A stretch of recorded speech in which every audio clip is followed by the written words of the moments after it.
Welcome back to More Sip the Tally. I'm your host, Coach Evans, and today we're going to take a look at Luther Burden, the wide receiver from Mizzou, who was drafted by the Bears.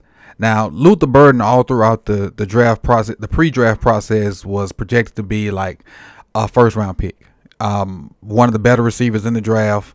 A lot of different tools that I'm going to show you on tape that he possesses, and he was projected to be a first-round pick. Like all the mocks I saw, Luther Burden first round. At the latest early second, but most of them had him in the first round. And so it didn't come true. First round came and went. Luther Burden was not picked. And he was so PO'd that he posted this at like 12:50 in the morning. He said, I'm going to show that. So eventually he was picked by the Bears. Second round, pick number 39.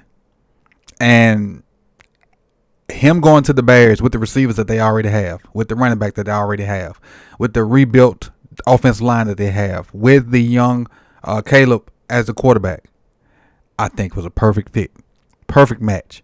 Now, let's take a look at some of his college numbers, and so we can prelude getting into this.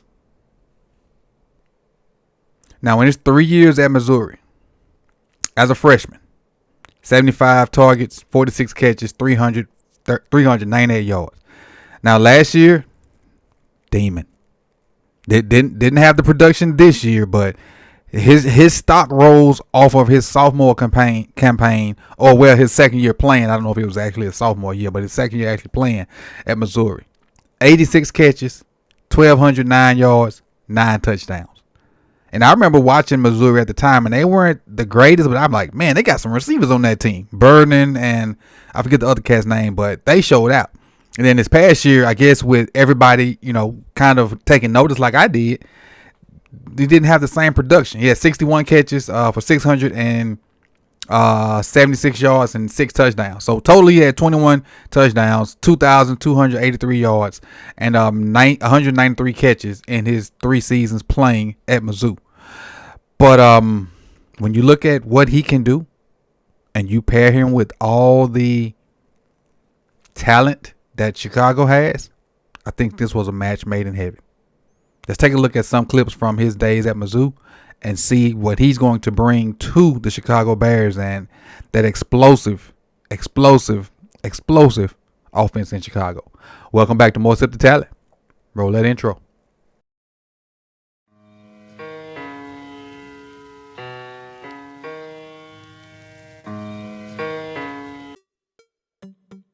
All right, welcome back, and let's get into Luther Burden the third, if I'm not mistaken. I think it is the third. Yes. And what he's going to bring to the Chicago Bears to go along with DJ and my other young boy from Washington. I forget his name.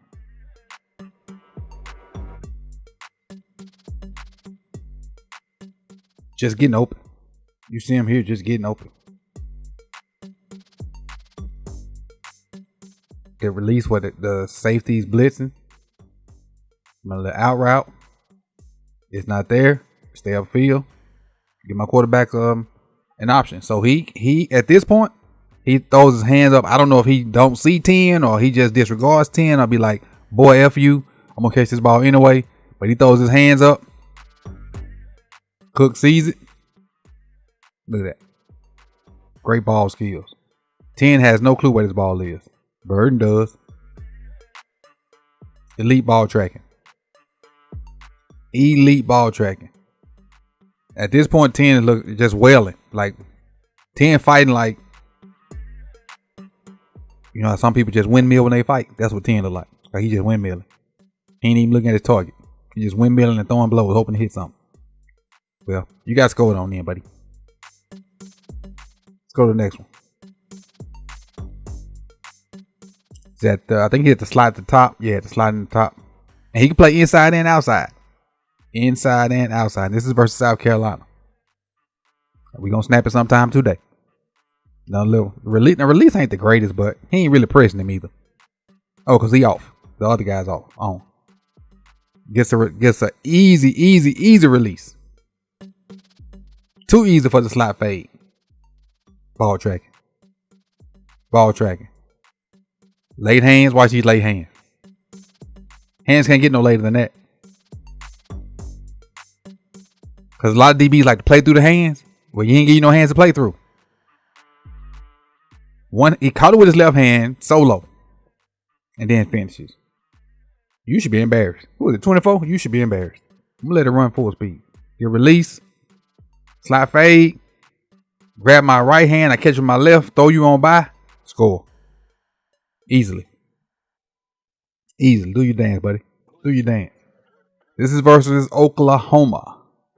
You see him with the yellowish looking socks and the black cleats. He's the number 3 receiver right there, telling somebody to get off. They run a little concept, and you see all the Oklahoma people he's maneuvering through. They run a hitch right there by number 10. Then they gonna switch with 2 and 3, and now he's just gonna sit in that zone. Cause you see 5, you see the other defender for Oklahoma, and it's another defender right there, and the quarterback put it right in that spot. Now this is a great catch, but that view doesn't do it justice. I want you to see it from the end zone. This ball is out of bounds. Not only does he catch it and prevent it from going out of bounds, he avoids the hit as well. So he's going to disappear out the screen for a minute because it's the all 22 version. But watch this. Watch where this ball is. That ball is out of bounds. He goes up and gets it, avoids 5, and stays in. Elite ball tracking. I don't know why his numbers, like I ain't studied him enough to know why his numbers decreased that last year. But go back and look at some of his junior stuff. Your eyes gonna pop out the socket. You'd be amazed. This is versus BC. Now I don't know if you're going to see it, but before this, look at the pace. I love the pace. He ain't running full speed. He running and trying to read and see what he needs to see. Ball is thrown. You can't see it, but this ball is tipped right there. Look at the ability to focus on it. See, I had to kind of adjust and kind of catch it behind him a little bit because that ball was tipped. Look at him snag that thing. Now, I forget what his 40 time is. Watch these burners right here.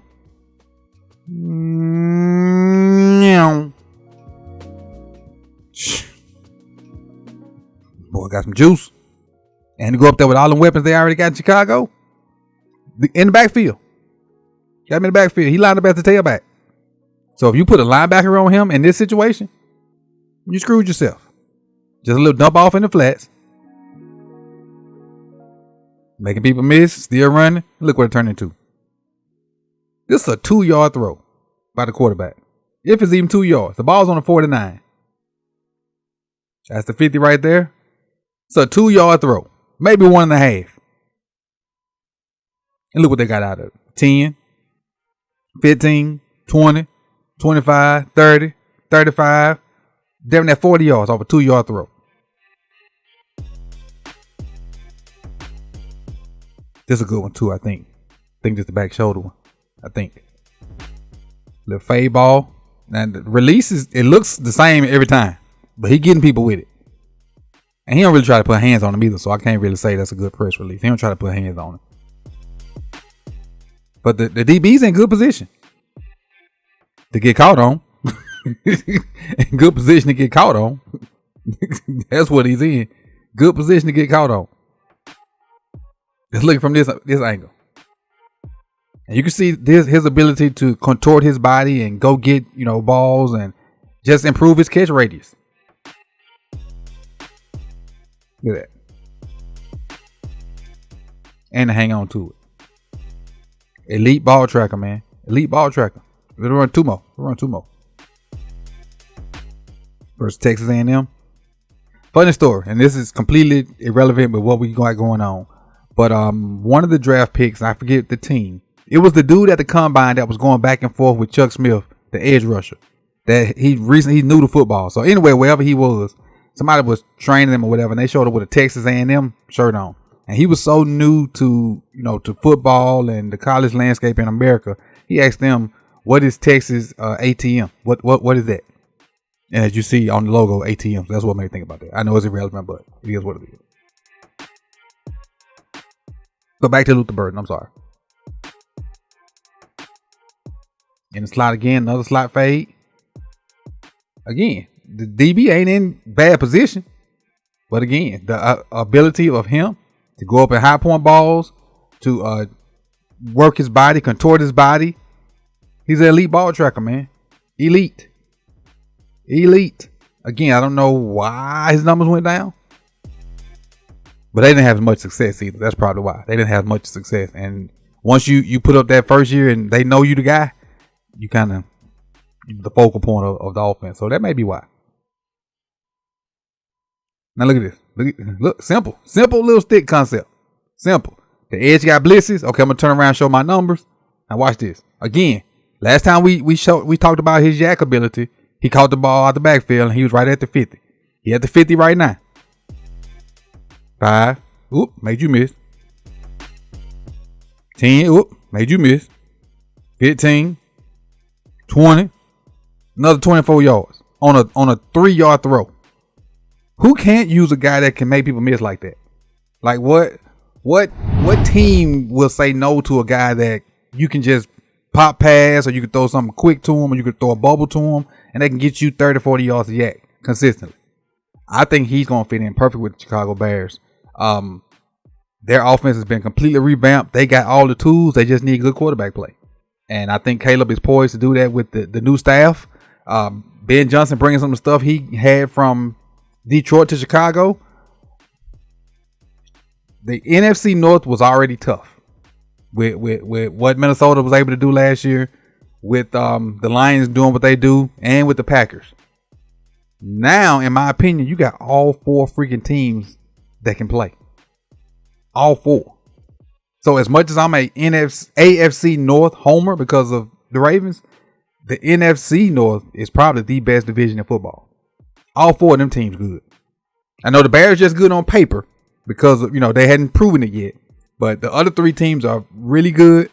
And then what the Bears did in their offseason, on paper, they should be really good as well.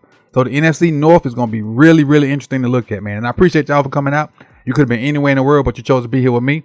Like, comment, hit the notification bell, subscribe, share, all that good stuff. If you think I'm right, if you think I'm wrong about Luther Burden, let me know in the comment section, and I'll see y'all in the next one. Peace and love, y'all.